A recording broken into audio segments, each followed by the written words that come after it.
Do you want to start the new month organized and prepared in order to set yourself up for a productive and effective month? Then having a monthly home reset routine is a must. Here is what I do each month. So I start off in the kitchen, restocking my pantry because a lot of jars were empty.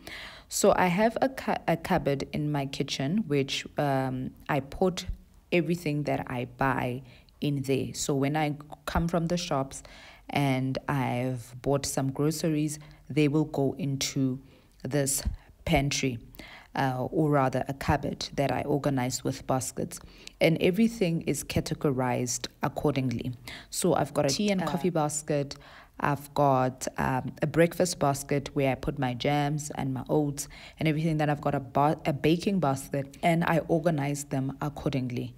And then I use this pantry to fill up the working pantry. An orderly home for me brings a lot of clarity of thought. I find it a huge blessing to serve my family from a well-stocked and orderly kitchen each day. And another thing that I find as a benefit is that it eliminates waste because I know exactly what I have on stock. As I'm doing this, you will see later in the video, I'm going to be doing my inventory. So I'm going to take stock of what I have in the pantry, and I will also go to my master bedroom where I have my cleaning and my toiletry supplies, and I'm going to take inventory of what I have on hand.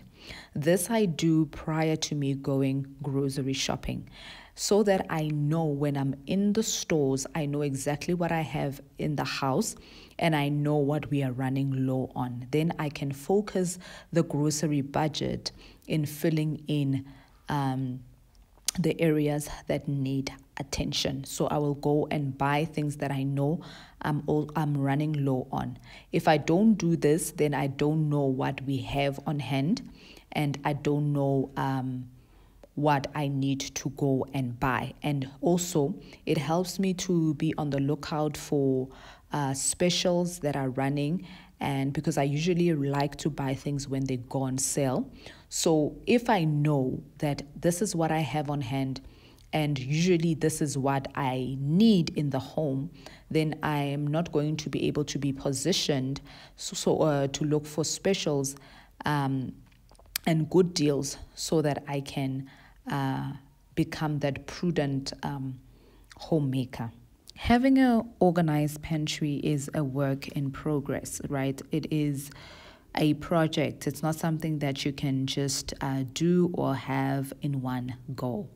So I've also been patient with myself when it comes to the pantry. You see some containers didn't have labels, and I'm only putting the labels now because I didn't have the labels. So the other day when I was at Pep Home, I came across these labels and I grabbed them. So I'm only using them now.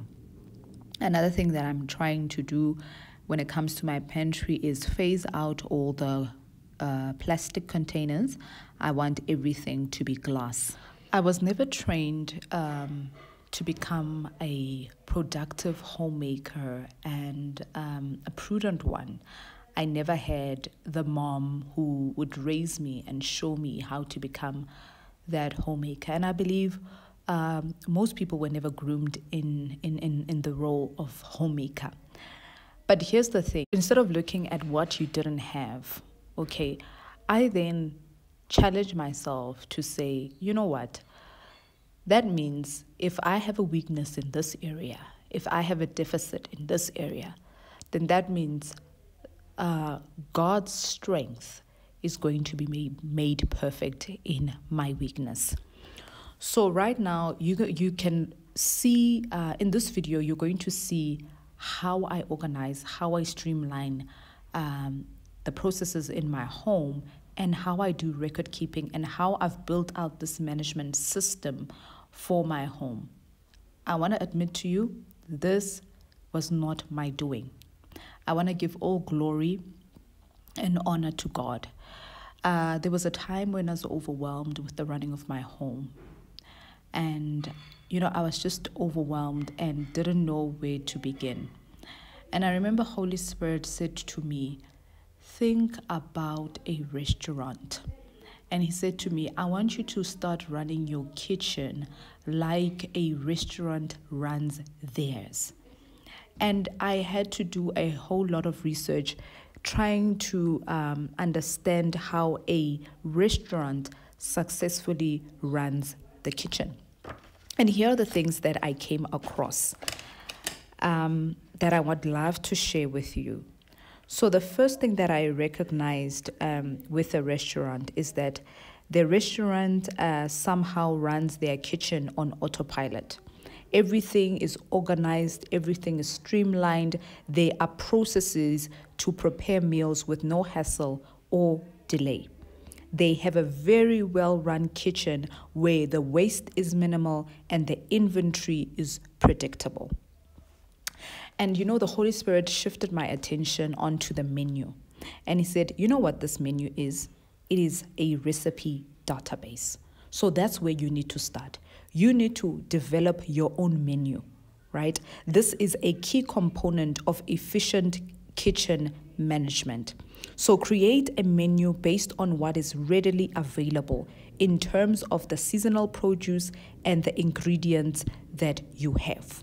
Okay, and another pro tip that he gave me is that also factor in the family favorites as well as the time it takes to make these meals, because you want your meals to be easily prepared. You don't want them to take you a whole lot of time.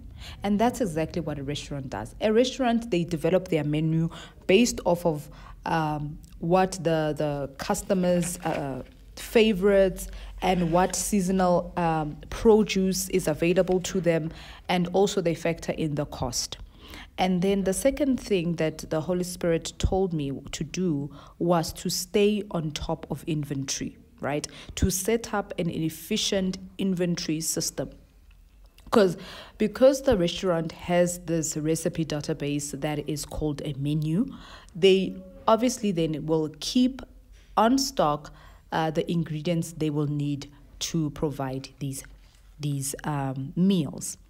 So I then developed the inventory system that I now have, which is on my devices. So I have on my phone as well as on my laptop, because they sync together. So when you have this, this will help you to know what you need to get when you go grocery shopping, just like a restaurant would know what they have on hand, so that when they process orders for their meals. And this also, when you stay on top of your inventory, it will help you when you grocery shop, when you also come across specials, you know what you need to grab and how much of it, because you know even how much your family consumes in a week, in a month, and so forth. It helps you to keep track of what you need to be restocked on and also what is going to waste. And then another thing that he taught me to do was to label my ingredients. Why? This is for efficiency. It makes it easy for you to find the ingredients that you need. And also not only for yourself, but it helps your family members, your family, to find the ingredients quickly. So you don't have to micromanage your kids and make sure that they put the things in the right containers. But if everything is labeled, it makes easy for the family to help out. For my teenager, when she cooks and something runs out, she knows what to fill what way. And then, for example, when you look at the flour, baking soda, and the baking powder, they look the same. So by labeling them, this will prevent baking or cooking accidents from happening. So now we are all set for the new month. The pantry is well organized. Everything is where everything needs to be. And I've got a clear indication of what is lacking and what I need to get when I go grocery shopping this weekend. I will not do in this video the fridge and the freezer inventory, but I have left that out for the next video. So when I come back, because I wanted to show you what I'm going to get, because I'm going to go directly to the farmers. I'm trying to eliminate the middleman. So I am trying by all means to find places, especially locally, and avoid shopping for everything at the mall. So this weekend I'm going to go with my husband. We are going to go get our fresh produce, our raw milk, and everything else that we need. So I want to do a video showing you how I actually shop and what I get, because I am phasing out things that I know are not serving my family and adopting a new way of doing things. It is important as a homemaker to have a vision. Even though, and God tells us that the vision will not come at once, it will tarry. But he says to us, though it tarries, we must wait for it, for it shall surely come. So I want my family, to have the best food possible that they can get, so that all of us are healthy. But we are going to do it one step at a time. I want to be able to make a lot of things from scratch, but it's going to happen one step at a time.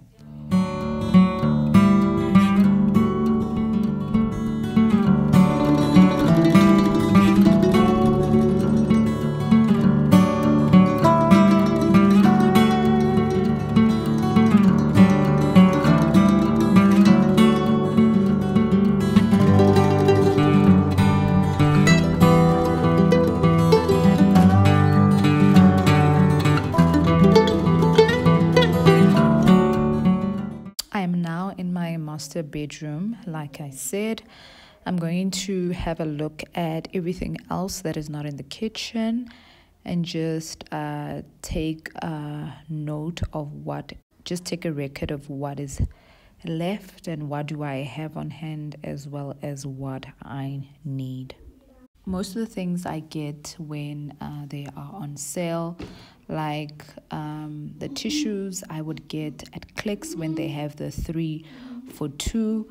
That's when I will buy those things. The tissue boxes, I remember when Woolies was having a sale on the box tissues. That's when I got them. It was actually around about January. That's when I got those, and then I tucked them away. So most of the things, like you would see there, that I've got things for braaiing that I bought and I put there, so that when braaiing season comes, I already have the stuff on hand. I don't have to actually have to go buy when the prices are high.